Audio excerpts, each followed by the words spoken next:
All right. Hey, everybody, and welcome to another edition of Morning Cocktail. Happy Monday, Martin Luther King Day.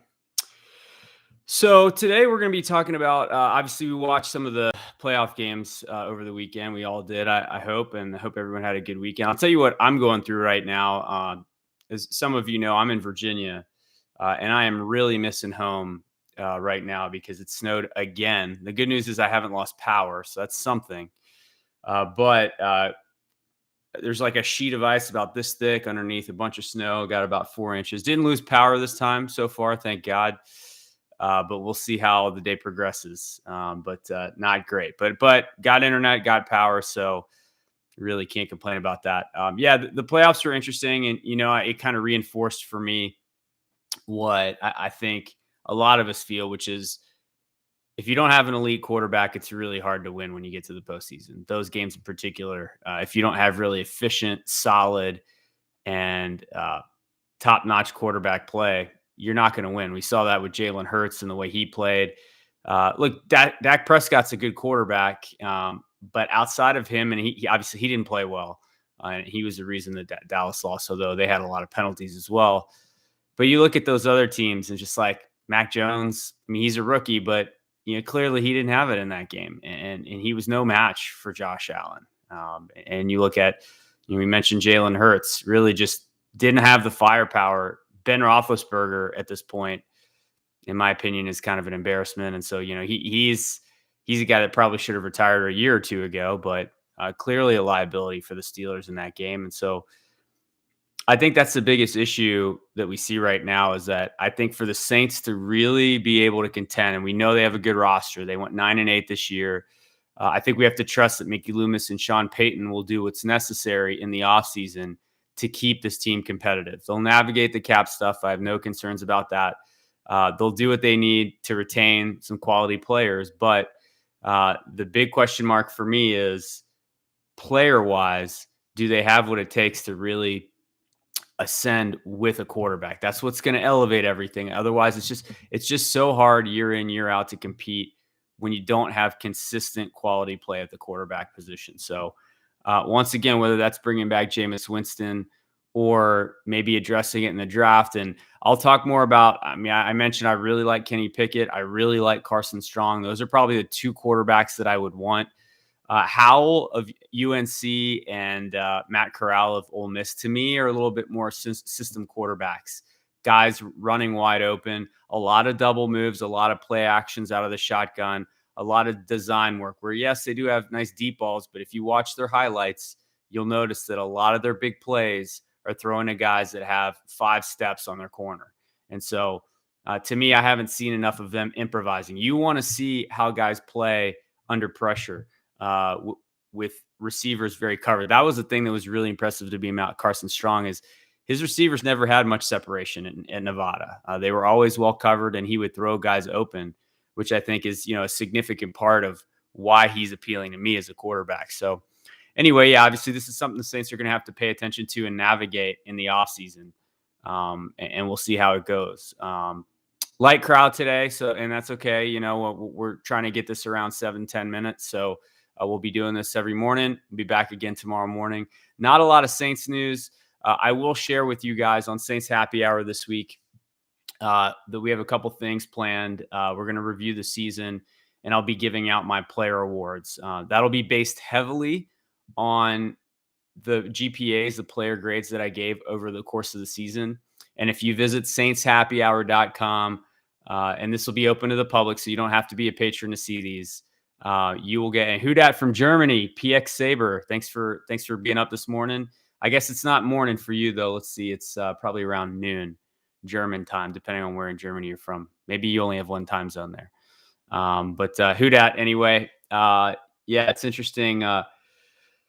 So this week, today, I have the comeback player of the year, and it should come as no surprise. And you can visit that on saintshappyhour.com. And if you check it out there, you'll be able to see who my Saints comeback player of the year is. I'll go ahead and tell you guys here. It's Cam Jordan, 12.5 sacks this year, up from 7.5 last year. He really came on strong at the end. Obviously he had, he had 8.5 sacks in the last 4 games alone. And so, leading up to that, he only had 4 sacks, but 8.5 in the last 4 games. And obviously, he had two games in a row with 2. And then the third game against the Panthers, he had 3.5. That helps him break his own NFL record of 3 straight games with multiple sacks. And then he finishes the season with 1 sack against Atlanta. So 8.5 sacks in 4 games. Interestingly, his grades were good though. His GPA was much higher than last year. And obviously, yeah, as you mentioned, PX Saber, that was right after COVID. He came back. He missed his first game of his NFL career. And that was against, let's see, I'm trying to remember which team he missed the game against. It was against the Jets. Missed the Jets game, and then turns around and plays 4 straight games and post-COVID, and it is better than ever. So that was probably the best 4-game stretch of his career, honestly. And now he finishes the season with 12.5 sacks, which is tied for 7th in the NFL, believe it or not. So anyway, he's my comeback player of the year. I'll be also revealing a lot of other stuff: MVP, offensive player of the year, defensive player of the year, most improved, and rookie of the year. And what's the one I'm forgetting? That might be it.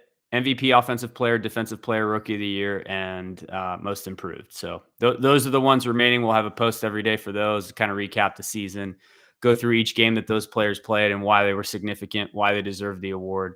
So again, you can check that out on Cam Jordan, my write-up, and it kind of quickly recaps his stats and his performances and his player grade for each week this season.